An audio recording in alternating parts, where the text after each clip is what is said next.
Mahilig ka ba dumede? Wait lang, kailangan ko huminga. Okay, seryoso na. Ito yung nagva-viral na yogurt baby bottle. Tara, tikman natin! Classic flavor. Hala, glass bottle siya, B. So, pwede pa siya ulit gamitin after ubusin. May bagong tumbler na ako sa bahay. Sarap niya. B, di ako nagpa-prank ha, pero ang yum talaga niya. Nakakamiss dumede. Uy! Maganda yung pandede niya, mabilis makainom. Para siyang Dutch Mill na mas yogurty. Mas makapal yung yogurt niya, tapos mas maasim ng konti. 9 out of 10. Mango flavor. Amoy mango juice siya. Mas gusto ko to. Mas malasa siya, tapos lasang real mango siya. Pag gusto mong bumata, maglakad-lakad ka sa SM habang dumedede nito. 10 out of 10. Strawberry flavor.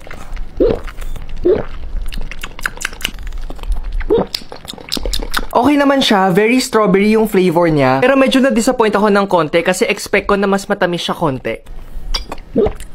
Pero okay naman siya. Very milky and creamy niya. Pero sobrang nakaka-amaze kasi akala ko pucho-pucho lang yung yogurt niya. Akala ko talaga yung highlight niya is yung pandede lang. Pero masarap talaga siya as in. 8 out of 10. Tara, toothbrush tayo! Bakit ang dilaw ng ngipin mo? Mahal po ba magpakabit ng 24 karat gold sa ngipin? Wala pong Colgate flavor. Tartar mukbang. Di ko alam na dadating din tong araw na to. But it's my 25th birthday today and I think it's time na pag-usapan na natin to. Gusto ko lang humingi ng sorry sa inyo. Dahil dilaw ang ngipin ko. Actually, nung grade school pa ako, binubuli na ako dahil sa yellow teeth ko. Akala ko nakatakas na ako nun. Kasi nung nag-high school at college ako, parang wala naman pumapansin. Tapos alalang-alala ko talaga.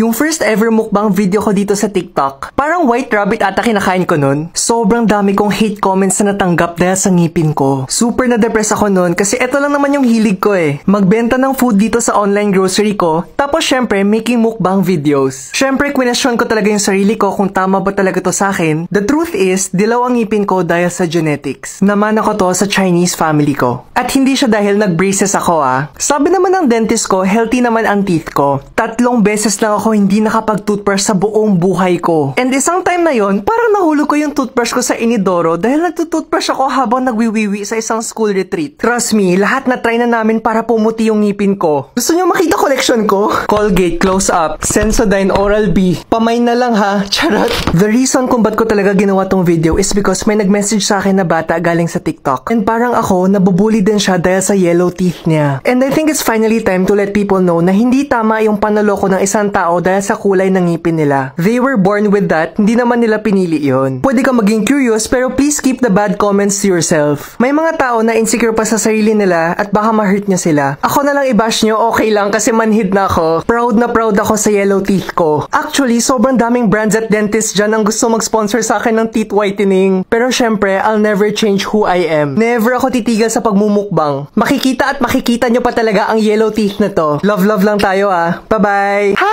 Gawa to sa laway ng ibon? Iinom ka ba ng laway ng ibon? Eto yung white fungus with bird's nest na napakasikat sa aming mga Chinese. Hindi lang to masarap, masustansya pa. Uy, baka magalit kayo sa akin ha. Baka sabihin nyo kahit ano-ano pinapakain ko sa inyo. Gawa to sa laway ng swiftlet na ibon. Kasi 'di ba ang pugad naman is gawa talaga sa laway ng ibon na nanigas? Huy, wag kayong manadiri agad ha. Masarap to.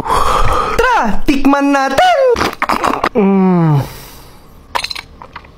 Grabe, naalala ko talaga yung childhood days ko. Alam nyo, gulat na gulat talaga ako nung nalaman ko may ganito ka-affordable na bird's nest ngayon. Ganito yung gulat ko nun, no? Ha? Ang mura! Kung alam nyo lang kung gaano kamahal ang purong bird's nest, sinasabi ko sa inyo, mapapanganga talaga kayo. Pero ito, hindi siya puro kasi may halo na siyang white fungus. Kita niyo yung parang gelatin dyan? Yan yung white fungus. Isa siyang klaseng mushroom na matamis-tamis na usually ginagawang dessert sa China. Sa mga curious sa lasa nito, para siyang matamis na malapot at chewy na dessert, unique yung lasa nito. Sa sobrang sustansya nito, nung bata kami, pag may kahit anong nasakit kami, ito yung papainumin ni mama sa amin. Pero di ko alam kung may talab talaga. Hoy! Umupo ka ba? Inumin mo to! Ano ba yan? Sinisipon ka na naman? Sige, mabuyat ka pa. Ano naman sakit mo ngayon? Mami, heartbroken po ako. Okay ka na. Ha? Ha, ba't ubos agad? May haichu na raw dito sa Pilipinas? Believe it or not. Dati nung bata ako sa Japan lang to nabibili. Tara, tikman natin! Grape flavor. Dito mo lang siya hihilain sa arrow. 12 piraso na siya kada stick.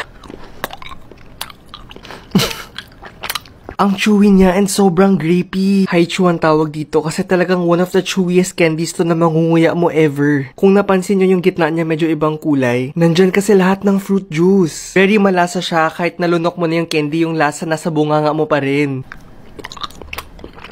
Alam nyo ba dati si Haichu, chewing gum talaga siya. Pero since disrespectful sa Japanese culture na magdura ng gum, ginawa na lang siyang chewing candy instead of gum. Wow! 10 out of 10. Strawberry flavor. Magic talaga. Yung pagka-strawberry niya, it doesn't taste like flavoring. Parang totoong fruit juice talaga. Alam nyo ba, nung bata ako, negosyante na agad ako. Nung grade school ako, pag may kakilala akong pumupunta ng Japan, nagpapabili ako ng Haichu. Tapos B, dinudumog talaga ako sa classroom pag may dala ako. Tapos isang araw, sabi ng best friend ko, ba't ayaw mo na lang itinda? Kasi sa school namin that time, bawal lang kahit anong candies or junk food. So B, that time, ang laki ng kinita ko. Tapos ginamit ko yung kinita ko para bumili ng pencil case, yung usong-uso dati. Sobrang daming pindutan, may sharpener, tapos ang dami pa niyang features. Tapos yun, pasiga-siga ako dala-dala yung pencil case kahit saan ako pumupunta. 10 out of 10 rin. Cola flavor. Galing. Mukhang toko pag pinagsama-sama. Juice overload talaga. Para kang umiinom ng Coke. Alam mo kung ano na lang kulang dito? Yellow. 9 out of 10.